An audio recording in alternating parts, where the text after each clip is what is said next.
নমস্কার, কেমন আছেন সবাই? রান্না ভালোবাসির আরো একটা নতুন রেসিপি নিয়ে আপনাদের সবাইকে স্বাগত জানাই। আসুন, আজ আমরা শিমের আরো একটা রেসিপি রান্না করব। এই যে আজ আমি শিম দিয়ে আলু দিয়ে একটা রেসিপি রান্না করব, এই রেসিপি থাকলে আপনার লাঞ্চে এক থালা ভাতের জন্য আর কোনো কিছু লাগবে না। শুধু তাই নয়, এটা রুটি দিয়েও খেতে পারবেন, রাতের ডিনারে বা যখন খুশি, বা লাঞ্চেও এটা খেতে পারবেন। খুব সুন্দর একটা রেসিপি। আসুন তাহলে সেটা আজকে আমরা দেখে নেব। আমরা কিছু ফ্রেশ শিম নিয়েছি, সেটা নিয়ে ধুয়ে পরিষ্কার করে জলটা ঝরিয়ে নিয়েছি। তারপর প্রত্যেকটা শিম থেকে ওই যে আঁশের মতো অংশ থাকে দুই দিকে, ওটা খুব যত্ন সহকারে তুলে নিতে হবে। তারপর প্রতিটা শিম দুই ভাগে ভাগ করে নিয়ে একটু বড় বড় করে কেটে নিয়েছি আর কি। তারপর আলু নিয়ে নেব। আলুগুলো দেখুন এইভাবে লম্বা লম্বা করব, খুব মোটা করব না, একটু হালকা মোটা করে কেটে নেব, একটু লম্বা করে। এখানে আমি দুটো আলু নিয়েছি, দুটো আলু একইভাবে কেটে নিতে হবে। শিম দিয়ে আলু আর তার মধ্যে টমেটো দেবো। এই অসম্ভব সুন্দর একটা রেসিপি, আপনারা দেখতে থাকুন আর একবার অবশ্যই ট্রাই করবেন। আমাদের বাংলা থেকে শীত চলে যাওয়ার আগে, বাজার থেকে শিম চলে যাওয়ার আগে এই রেসিপিটা আপনারা একবার ট্রাই করবেন। এখন একটা পাত্রে জল বসিয়েছি, জল বসিয়ে জলের মধ্যে একটু নুন দিয়ে শিমগুলো হালকা করে ভাপিয়ে নেব। এই যে গরম জলে নুন দিয়ে শিমটা একটু ভাপিয়ে নেব, তাতে কি হবে বলুন তো, এই যে শিমের সবুজ কালারটা, এটা অটুট থাকবে, এর কোনো কালার চেঞ্জ হবে না। এই যে দেখুন, সেদ্ধ করিনি, একটু ভাপিয়ে নিয়েছি, কিন্তু শিমের কালার সেই সবুজ সবুজই আছে। তার জন্য আমি জলের মধ্যে অল্প একটু নুন দিয়েছি আর অল্প একটু খাবার সোডা দিয়েছি। এই দুটো জিনিস ব্যবহার করলে গরম জলের মধ্যে আপনার সবজির রং একদম সবুজ থাকবে, বা যে কালারের সবজি আপনি ব্যবহার করছেন একদম সেই কালারের থাকবে। জল থেকে আমি তুলে নিয়েছি একটা ঝাড়ি দিয়ে, ওই শিমগুলো তুলে নিয়েছি, জল ঝরিয়ে নেব। এদিকে কড়াইতে সর্ষের তেল দিয়েছি, সর্ষের তেল গরম করে নেব। আপনারা এই রেসিপি রান্না করার জন্য সর্ষের তেলই ব্যবহার করবেন, সাদা তেলে খুব একটা ভালো হবে না স্বাদ, সেই জন্য বলছি। এবার তেলের মধ্যে আলুগুলো দিয়ে দেব, দিয়ে আলু খুব ভালো করে ভেজে নেব। একটু মিডিয়াম ফ্লেমে ধীরে ধীরে আলুটা লাল করে ভেজে নেব। এখানে প্রায় আলু 80% সেদ্ধ হয়ে যাবে ভাজার সময়, সেই জন্য বলছি গ্যাসের ফ্লেম মিডিয়ামে রেখে একটু ধীরে ধীরে হাতে সময় নিয়ে আলুটা ভেজে নেবেন। আলুর মধ্যে অল্প পরিমাণে হলুদ দিয়ে দেব, হলুদ দিয়ে আর অল্প পরিমাণে নুন দিয়ে দেব। তারপর একটু লাল লাল করে আলুটা ভেজে নেব। এখন আমি আলু ভেজে নেব।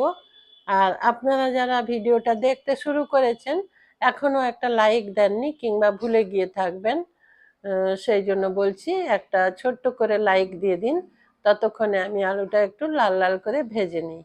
আর যদি শেষ পর্যন্ত দেখে আমার রেসিপি ভালো লাগে আপনাদের, তাহলে অবশ্যই আমাকে কমেন্ট করে জানাবেন আর বন্ধুদের সাথে শেয়ার করবেন। আলুগুলো দেখুন খুব সুন্দর করে লাল লাল করে ভেজে নিয়েছি, বেশ ভালো করে আলুটা ভাজা হয়ে গেছে। এখন আলুটা উঠিয়ে নেব আমরা, তেলের মধ্যে থেকে আলুটা তুলে নেব।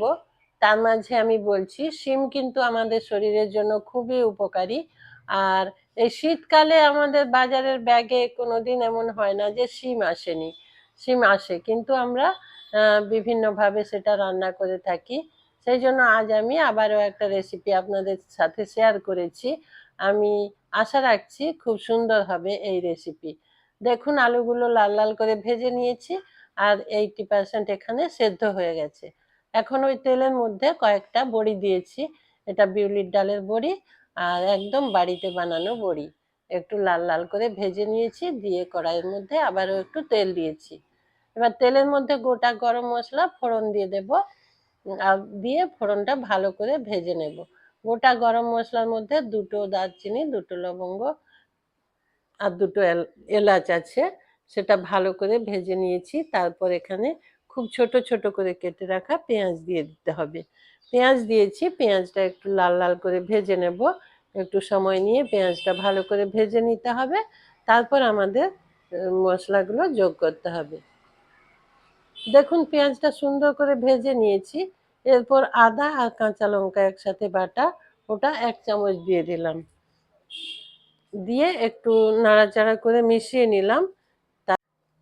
ভালো করে মিশিয়ে নেওয়ার পর এখানে আমি দিয়ে দেব বেটে রাখা টমেটো। এখানে একটা বড় সাইজের টমেটো আমি মিক্সিতে বেটে রেখেছিলাম, ওটা দিয়ে দিলাম মশলার মধ্যে। দিয়ে এটা এখন ভালো করে নাড়াচাড়া করব। আর মিক্সির বাটি ধুয়ে অল্প একটু জল দিয়ে দিলাম। তারপর একটু সময় নিয়ে এটা ভালো করে কষিয়ে নেব। টমেটোর যে কাঁচা গন্ধ সেটা চলে যাওয়া পর্যন্ত আমরা এই মশলাটা কষাতে থাকবো একটু ভালো করে। এই যে দেখুন কষিয়ে নিচ্ছি, ওপরে তেল ছেড়ে আসা পর্যন্ত আমরা একটু এটা কষিয়ে নেব। তারপর বাকি মশলাগুলো যোগ করব। শিমের এই রেসিপি খুব সুন্দর একটা রেসিপি। আমি আপনারা এইভাবে যদি রান্না করে থাকেন তাহলে তো আপনারা জেনে থাকবেন যে এটা খুব একটা টেস্টি আর খুব সুন্দর একটা রেসিপি। আর যদি না করে থাকেন তাহলে আমি বলবো একবার ট্রাই করবেন। এর মধ্যে আমি পরিমাণ মতো হলুদ দিয়ে দিয়েছি, আর অল্প পরিমাণে কালারের জন্য লাল লঙ্কার গুঁড়ো দিয়েছি, আর একটু ঝাল লঙ্কার গুঁড়ো দিলাম। এই ঝালটা আপনারা বুঝে দেবেন, কারণ আদা বাটার সাথে কাঁচা লঙ্কা বাটা একটু দেওয়া আছে। তারপর এখানে হাফ চামচ করে ধনে গুঁড়ো জিরে গুঁড়ো দিয়ে দিলাম। দিয়ে আবার একটু ভালো করে কষিয়ে নেব। সব মশলাগুলো খুব ভালো করে কষিয়ে নেবেন। মশলা কষানোর কাছেই লুকিয়ে থাকে আসল স্বাদ, সেই জন্য বলছি যে মশলাটা একটু ভালো করে কষিয়ে নেবেন। এখন একটু জল দিয়ে দিলাম, অল্প একটু জল দিয়েছি, না হলে মশলা যদি পুড়ে যায় সেক্ষেত্রে কোনো রেসিপিরই স্বাদ ভালো হয় না। সেই জন্য বললাম একটু জল দিয়ে দেবেন। তারপর আবারও মশলাটা কষিয়ে নেব। এই যে শিমগুলো দেখুন একটু ভাপিয়ে নেওয়ার পরে কত সুন্দর সবুজ আছে, আর জল থেকে তুলে নিয়েছি। জল থেকে তুলে নিয়েছি, ওখানে একটা কথা আমি মিস করে গেলাম। সেটা হচ্ছে যখন আমি ফুটন্ত জল থেকে শিমগুলো তুলেছিলাম তখন ওই জল থেকে তুলে আমি ঠান্ডা জলে রেখেছিলাম।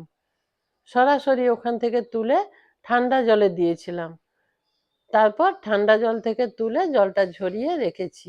5 মিনিট মতো রেখে দিয়েছিলাম ঠান্ডা জলে, তারপর ওখান থেকে তুলে নিয়েছি। এটা আমি পরে বলার জন্য সরি চেয়ে নিচ্ছি, আগে আমার বলা উচিত ছিল, কিন্তু বলা হয়নি, মিস করে গেছি সেই জন্য। এদিকে মশলাটা কষিয়ে নিলাম, খুব ভালো করে মশলাটা কষিয়ে নিয়েছি। এখন এখানে দিয়ে দেব হাফ চামচ মতো কসুরি মেথি, সেটা দিয়ে দিলাম। দিয়ে আবারও সব কিছু মিশিয়ে নেব। মিশিয়ে নেওয়ার পর এখানে আলু আর শিম দেব, কিন্তু তার আগে আমাকে আরও একটু কষিয়ে নিতে হবে। আর এই মশলা কষানোর জন্য অবশ্যই হাই ফ্লেম ব্যবহার করবেন না, লো টু মিডিয়ামে দিয়ে মশলাটা কষিয়ে নেবেন। মশলা কষানো হয়ে গেছে, এখন আমি শিমগুলো দিয়ে দেব। এই যে দেখুন শিমগুলো দিয়ে দিলাম। শিম দিয়ে মশলার সাথে ভালো করে মিশিয়ে নিতে হবে। তারপর সময় মতো ভেজে রাখা আলুগুলো দিয়ে দেব। মশলার সাথে শিমটা ভালো করে মিশিয়ে নিচ্ছি, খুব হালকা হাতে এইভাবে মিশিয়ে নেবেন। এরপর ভেজে রাখা আলুগুলো দিয়ে দেবেন, দিয়ে আবারও মশলার সাথে ভালো করে মিশিয়ে নেবেন। এই যে দেখুন কত সুন্দর দেখতে লাগছে, আর শিমের কালার অটুট আছে, এটা আমি বারবার বলছি। এটা দেখতেও যেমন ভালো লাগে আর খেতেও ভালো লাগে। আমি আমার রেসিপি রেডি করার সময় বলে থাকি যে শুধু স্বাদ সুন্দর হলে হবে না, তার আগে দেখতে সুন্দর হতে হবে, কারণ আমরা খাওয়ার আগে সেই রেসিপিটা চোখে দেখব। চোখে দেখেও যেন একটু আমাদের ভালো লাগে, সেইভাবেই আমরা রান্না করব। রান্না করব সবসময় হয়তো হয়ে ওঠে না, কিন্তু আমরা সেটা চেষ্টা করব। এবার পরিমাণ মতো জল দিয়ে দিয়েছি। এখানে খুব বেশি জল দেব না, আলু সেদ্ধ আছে আর এটাও শিমটাও ভাপানো আছে, খুব বেশি সেদ্ধ হলে খেতে ভালো লাগবে না। আর এটা আমি খুব বেশি ঝোল ঝোলও করব না, সেই জন্য অল্প পরিমাণেই জল দিয়েছি। আর আপনারা যদি মনে করেন যে একটু গ্রেভি রাখতে চান, তাহলে আরও একটু জল দিয়ে দেবেন। আর জলের পরিমাণ বুঝে একটু নুন বা সব কিছু ব্যবহার করবেন। এই যে দেখুন, বেশ ভালো ফুটে গেছে, সুন্দরভাবে সব কিছু সেদ্ধ হয়ে গেছে। এখন ভেজে রাখা বড়িগুলো তার মধ্যে দিয়ে দেব, দিয়ে ভালো করে মিশিয়ে নিয়ে বড়ির ফ্লেভার রেসিপির মধ্যে মিশে যাওয়ার জন্য আমি আরও একটু সময় এটা রান্না করে নেব। এই যে দেখুন, বড়ি ঝোলের সাথে মিশিয়ে দিলাম। আর এই রেসিপি একবার ট্রাই করবেন, আবারও বলছি। আর আপনাদের যদি ভালো লাগে তাহলে বন্ধুদের সাথে শেয়ার করবেন, লাইক করবেন, আর আমাকে কমেন্ট করে জানাবেন যে আমার রেসিপি আপনাদের কেমন লাগলো। একটু ঢেকে দিলাম, ঢেকে ওই বড়িটা ঝোলের মধ্যে একটু সেদ্ধ করে নেব, তাতে বড়ির পুরোপুরি ফ্লেভার, ওই যে কলাইয়ের ডালের একটা ফ্লেভার আছে না, ওটা রেসিপির মধ্যে মিশে যাবে, মিশে গেলে খুব সুন্দর লাগবে খেতে। সেই জন্য 2 মিনিটের জন্য ঢেকে দিয়েছিলাম। এখন ঢাকা খুলে দিলাম, খুলে দিয়ে দেখুন কত সুন্দর দেখতে হয়েছে রেসিপি। এখন আমি অল্প পরিমাণে, খুব সামান্য পরিমাণে গরম মশলা দিয়ে দিলাম, দিয়ে আবার ভালো করে মিশিয়ে নেব। ভালো করে মিশিয়ে নিয়ে রান্নাটা কমপ্লিট করব।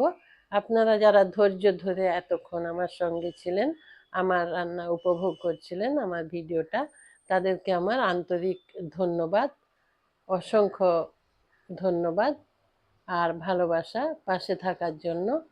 আর এইভাবে আমার পাশে থাকবেন, একটু এগিয়ে যাওয়ার জন্য প্রেরণা দেবেন। গ্যাস অফ করে একটু ঢেকে রেখে দিলাম। এই যে আমার রান্না কমপ্লিট হয়ে গেছে। এভাবে রান্না করবেন। নমস্কার, ভালো থাকবেন সবাই।